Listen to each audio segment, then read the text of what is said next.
Bugun energetika tizimidagi misli ko'rilmagan darajada o'zgarishlar aholi farovonligi uchun ham xizmat qilmoqda. Ayniqsa tarmoqda yashil quvvatlar ulushi ortib boryapti. Muhimi, har bir tuman va mahalla kesimida maxsus stansiyalarning qurilayotganligi elektr uzilishlarining oldini olish imkonini bermoqda. Xususan, poytaxtimizning Yangi Hayot va Sergeli tumanlarida bunyod etilayotgan navbatdagi kogeneratsiya markazlari 2000 oilani to'liq elektr bilan ta'minlash va isitish imkonini beradi. Biz ayni paytda ham elektr, ham issiqlik energiyasi ishlab chiqaradigan markazda turibmiz. Qiymati 5,7 million dollar bo'lgan loyiha Turkiya kompaniyasi bilan birgalikda amalga oshirildi. Loyiha bir vaqtning o'zida 2,3 megawatt elektr energiyasi va 10 gigakaloriya issiqlik energiyasi ishlab chiqaradi.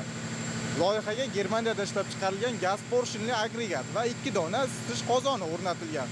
Bu uskunalar orqali yiliga 220 ming kub metr tabiiy gaz tejaladi. Qurilmamizning afzalliklaridan biri gazoporshin agregatimiz o'zidan chiqib ketayotgan issiqlik energiyasini tashqariga chiqarib yubormasdan bizning qozonimizga yuborib, aholidan kirib kelayotgan issiq suvni haroratini 20-30 gradusgacha ko'tarib, aholiga 70-80 gradusgacha ko'tarib berish imkoniyatiga ega. Ushbu kogeneratsiya markazi ishga tushirilishi natijasida yiliga 18,4 million kilovat soat elektr va 46 ming gigakaloriya issiqlik energiyasi ishlab chiqariladi. Poytaxtning Yangi Hayot, Yashnobod, Uchtepa, Mirobod, Shayxontohur, Mirzo Ulug'bek va Yunusobod tumanlarida ham zamonaviy kogeneratsiya markazlarini barpo etish bo'yicha yirik investitsiya loyihalari amalga oshirilmoqda. Loyihalar to'liq ishga tushirilgandan so'ng yiliga 1,5 milliard kilovat soat elektr, 1,3 million gigakaloriya issiqlik energiyasi ishlab chiqarish rejalashtirilgan. Iste'molchilarni barqaror elektr energiyasi hamda issiqlik energiyasi bilan ta'minlash maqsadida Issiqlik elektr stansiyalar aksiyadorlik jamiyati tomonidan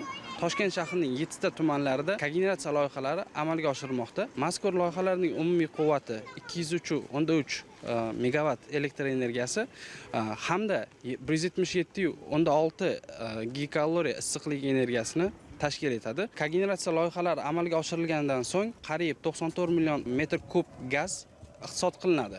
Mazkur loyihalar davlat-xususiy sheriklik asosida amalga oshiriladi. Ularni moliyalashtirish uchun 173,1 million AQSh dollari miqdorida to'g'ridan-to'g'ri xorijiy investitsiyalar jalb etilmoqda. Ushbu kogeneratsiya markazlarining ishga tushirilishi natijasida 545 ta ko'p qavatli uy, 18 ta maktab, 24 ta maktabgacha ta'lim muassasasi, 7 ta tibbiyot muassasasi, 19 ta ijtimoiy soha obyekti uzluksiz elektr va issiqlik energiyasi bilan ta'minlanadi.